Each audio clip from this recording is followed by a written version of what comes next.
Honestly ಒಂದು ಮಾತು ಹೇಳ್ತೀನಿ, ನಮ್ಮ ಕನ್ನಡ ಚಿತ್ರರಂಗ ಇವತ್ತು ನನಗನ್ಸೋ ಮಟ್ಟಿಗೆ, ಅಂದರೆ ನನ್ನ ಒಂದು ಅನುಭವ ನಾನು ನೋಡ್ತಿರೋ ರೀತಿಲಿ ನಮ್ಮ ಕನ್ನಡ ಚಿತ್ರರಂಗ ಈಗ ಒಂದು ಸರಿಯಾದ ಇದರಲ್ಲಿ ಆಗ್ತಾ ಇಲ್ಲ. ಯಾಕೆಂದರೆ ಜನ ಅದನ್ನ ಹೇಳ್ದಂಗೆ ಥಿಯೇಟ್ರಿಗೆ ಬರ್ತಿಲ್ಲ, ಒ ಟಿ ಟಿಲಿ ನೋಡ್ತೀವಿ ಇದ್ರ. ಬಟ್ ನಮ್ಮ ಒ ಟಿ ಟಿ ಅವರು ಕೂಡ ಯಾರು ಕನ್ನಡ ಸಿನಿಮಾಗಳಿಗೆ ಅಷ್ಟು ಒಂದು ಬೆಲೆ ಕೊಡ್ತಾ ಇಲ್ಲ.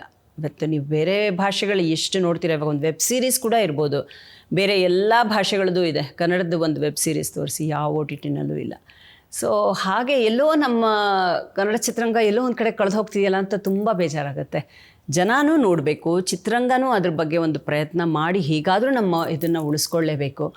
ಒ ಟಿ ಟಿ ಬೇಕು, ಇವತ್ತಿನ ಕಾಲಕ್ಕೆ ನಾನು ಒ ಟಿ ಟಿ ಇಲ್ಲದೆ ಇರೋಕ್ಕೆ ಸಾಧ್ಯ ಇಲ್ಲ. ಬಟ್ ಏನಂದರೆ ಜನ ಥಿಯೇಟ್ರಲ್ಲೂ ನೋಡಿ, ಸ್ಪೆಷಲಿ ಕೆಲವು ಸಿನಿಮಾಗಳಂತೂ ನೀವು ಥಿಯೇಟ್ರಲ್ಲಿ ನೋಡಿದ್ರೇ ಚೆನ್ನ.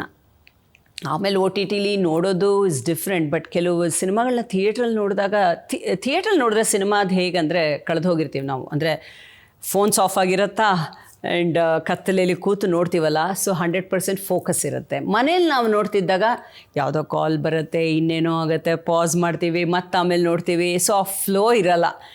But of course that is the future, ಏನು ಮಾಡೋಕ್ಕಾಗಲ್ಲ.